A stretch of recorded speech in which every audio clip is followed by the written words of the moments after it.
Over to Senator Cassidy for his opening statement. Thank you, Senator Murray. So let's table set. It's an election year in which a Democratic incumbent president is running behind. So a decision has been made to raise abortion to a high profile, to change the setting, to invite a lot of folks to put us on TV. It's partisan politics being played out in a committee hearing. But let me point out as well, it's not entirely partisan. Louisiana's pro-life law was written by a female Democratic state senator and written and signed into law by a Democratic governor, and that female Democratic state senator was reelected with wide margins. So there is a breadth across the political spectrum of people who have a different way of framing this. My Democratic colleagues want you to think that Republicans believe terrible things. They'll attempt to normalize a decision to abort a child. But a Republican would say that you can't normalize a procedure, at least this Republican, in which the intent is to end a life. Don't be misled. This is a life. This is a life. Does anyone say that that child is not a life? How could you not? I'm a doctor. I see that you have to take care of that mama. You have to take care of that mama. But you have to recognize that there is another life there as well. This is not just a collection of cells. This is a child that, if delivered, will live. And maybe this one too, and that one as well. So let's have a national dialogue. Let's actually explore this as opposed to exploit it for political advantage. In medical school, I was taught to care for every patient who walks in the door and to recognize that when a woman is pregnant, there are two patients there. And the second that baby gets there, it doesn't matter how small and how vulnerable, how unsustainable, how weak. The doctors, the nurses, the institution does everything they can to save their life. And by golly, don't you want them to do that? Don't you want the people who are entrusted with the health care to have that ethic? I believe that the responsibility to protect and save the child shouldn't be determined by the arbitrary difference of being inside or outside the womb. I am unapologetically pro-life. Scientifically and morally, there's no difference in the value of a child whether she is in her mother's arms or whether she is in her mother's womb. The science is clear. This is just not a clump of cells, and this is a difficult poster to look at. I can tell you it's difficult.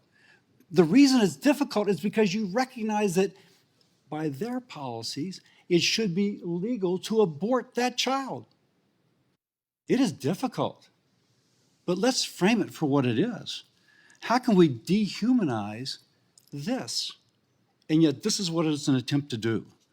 At what point do my Democratic colleagues believe that a child deserves to live? It does a disservice to the mother to dehumanize the unborn child and discuss this issue as only the right to abort or not to abort. This is one of the most significant decisions a woman will ever make. We should not trivialize. Now, I understand and accept the need for exceptions to laws that regulate abortion under certain circumstances. But unlike some of our testimony here, terminating life does not spare a woman from potential grief. This should never be an easy decision. If so, we've lost our moral compass. And I just want people to read the entire testimony of Dr. Francis, in which she refutes a lot of what was said kind of blithely, and she actually puts scientific data behind it. And as a physician, fear-mongering, I find infuriating. A woman experiencing the emotionally and physically painful experience of miscarriage or an ectopic pregnancy is already grappling with the loss of her unborn child, and yet this committee hearing would take this vulnerable moment of that woman's life and misrepresent it and use it for political gain. There is no law in any state preventing a doctor from treating a patient going through a miscarriage or an ectopic pregnancy or from preventing the saving of the life of a mother. That is called health care. That is not an abortion. One of the most inspirational medical professors I ever said that in healthcare and medicine, our highest calling is truth. And frankly, that's why I find it frustrating that fellow physicians are misleading on these facts or corrupt the truth for a political viewpoint. While it's disappointing that my colleagues would say things that are not true, deceiving Americans about Republicans' stand on the issue, it's also reprehensible that they mislead Americans on the Democrats' own extreme views. Now, Democrats will say that they want to codify Roe v. Wade. That's not true. The truth is that the Democratic policies go beyond Roe. Their marquee legislation would legalize late-term abortion in every state aborting this child. Ban states that prevent coerced abortion, allow strangers to convince an underage child to get an abortion without notifying the parents that she is pregnant. Perhaps that pregnancy was due to abuse. Shouldn't the parents know? Why should the parents' rights be abrogated? And eviscerate the conscience rights of healthcare professionals who have moral or religious objections to abortion. Speak about driving people out of the healthcare field. Now, Senator Kaine has a bill that explicitly codifies Roe into law. The only Democrats willing to co-sponsor are Senators Sinema and Manchin, neither one of whom call themselves Democrats by now. So it begs the question, why does Senator Kaine's bill to codify Roe not have more Democratic support? Well, it makes a good rallying cry, but the policy of codifying Roe is too conservative for the fringes that now define the debate in the Democratic Party. There are 9 states plus Washington, D.C., whose laws right now, allow for abortion up to parturition. The child can be ready to go through the birth canal, and abortion is legalized. Not because of the life of the mother, just to legalize it. That is where the Democratic Party has gone.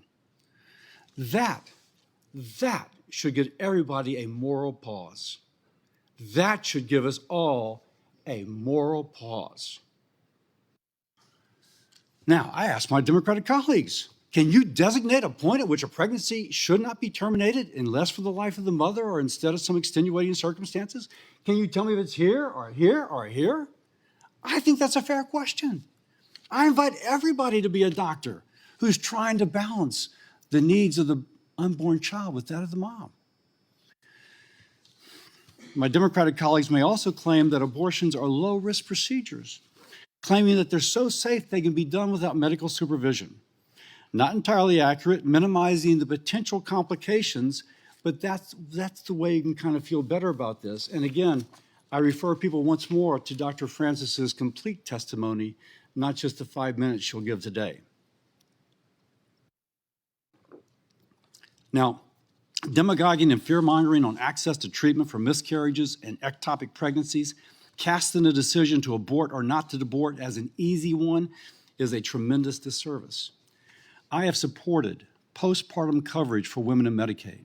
I've worked on serious legislation to advance maternal health, like the Connected Moms Act with Senator Maggie Hassan, which lets physicians remotely monitor pregnant women for potential complications. From my practice in Louisiana, a woman who's 8.5 months pregnant using public transportation in August in Louisiana. You can empathize with her and understand that if you can remotely monitor her, her life is so much better. Senator Bob Casey and I led legislation, now law, to ensure that pregnant women are entitled to reasonable accommodations in the workforce. There is much more we can do to support the woman who's pregnant. But we should debate and advance legislation so that we're not leaving them without solutions when they are faced with a very difficult, traumatic, and complex question.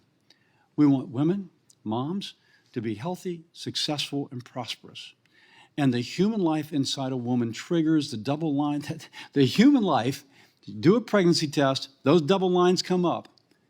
Those double lines should not represent a burden, as the other side would like to cast. It should represent a gift.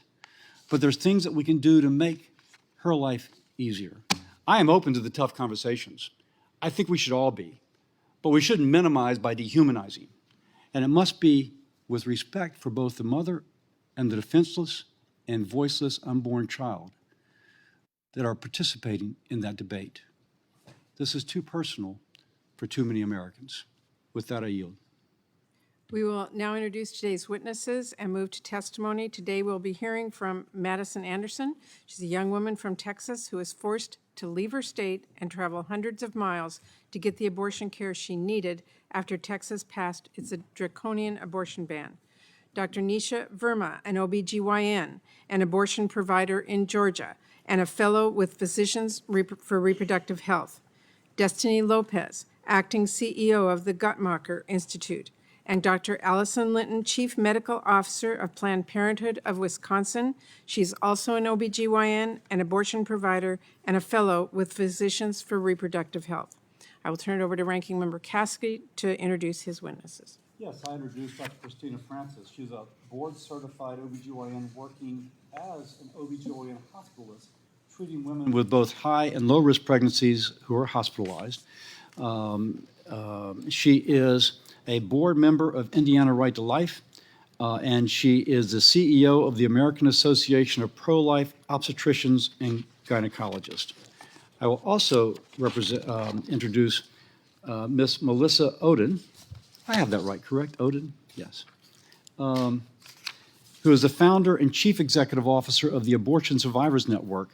Melissa will tell us of her story about surviving a failed saline infusion abortion in 1977 that was intended to end her life. We're fortunate that Melissa has made this her life's work and runs the Abortion Survivors Network, a group providing support to other abortion survivors and mothers who have experienced a failed abortion. I look forward to hearing from you today, Melissa, and thank you for sharing your powerful story. Again, thank you to all of our witnesses.